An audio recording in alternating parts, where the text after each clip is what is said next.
कराची में mobile market के security guard ने YouTuber को फायरिंग करके कत्ल कर दिया। यूट्यूबर क्रिकेट मैच के हवाले से वीडियो बना रहा था। এটা খবৰ বাতৰি চাই মানে মনটো খুব বেয়া লাগি আছিল যে ভাৰত আৰু পাকিস্তানৰ মাজত যিবিলাক ক্ৰিকেট মেচ হয় উত্তেজনাপূৰ্ণ হয়। আমি জানো সৰুৰ পৰা আমি ক্ৰিকেট চাই আহিছো। যদি ভাৰত আৰু পাকিস্তানৰ এটা ক্ৰিকেট মেচ হয় আমি সকলোৱে চাব বিচাৰি থাকো আৰু আমি সদায় সাপোৰ্ট কৰো যে আমাৰ দেশ জিতিব। পাকিস্তানে হয়তো কৈ থাকে যে আমাৰ দেশ জিতিব।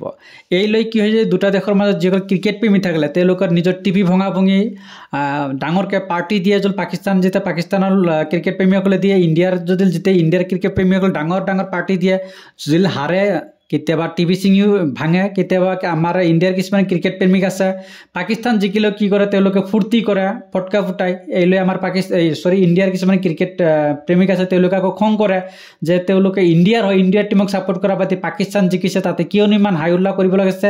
পুলিচো আহে, এনেকুৱাকৈ মাৰপিটো হয়।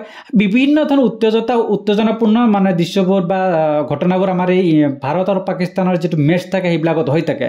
এইবাৰো ঠিক তেনেকুৱাই হ'ল এটা মেচ যিটো T20 আছিলে আপোনাৰ ভাৰত পাকিস্তানৰ 9 তাৰিখে আৰম্ভ হোৱাৰ আগতে বা খেলৰ আগদিনাই কি কৰিছিলে কাছাৰীৰ এজন ইউটিউবাৰে ভিডিঅ' বনাব গৈছিলে শ্বপিং মলত কাষ্টমাৰ এই মেচখনত কোনে জিকিব বা তাতে যি সিকিউৰিটি গাৰ্ড আছিলে তেখেতকো প্ৰশ্ন কৰিছিলে। মানে এই প্ৰশ্ন কৰাত সিকিউৰিটি গাৰ্ড কি হৈছিলে বিৰক্তি হৈ গৈছিলে যে এই ক্ৰিকেট আছে আৰু এইবিলাক লৈ কি হয় মানে প্ৰশ্ন মানে এনেকুৱা ধৰণৰ হয়তো ভাবি কি কৰিছিলে সেই সাত আহমেদ নামৰ ইউটিউবাৰজনক কি কৰিছিলে গুলি কৰিছিলে। আৰু গুলিভৰত কি কৰিছিলে তেখেতক হস্পিটেল লৈ যোৱা হৈছিলে কিন্তু তেখেত মানে আৰু জীয়াই থকা নাছিলে।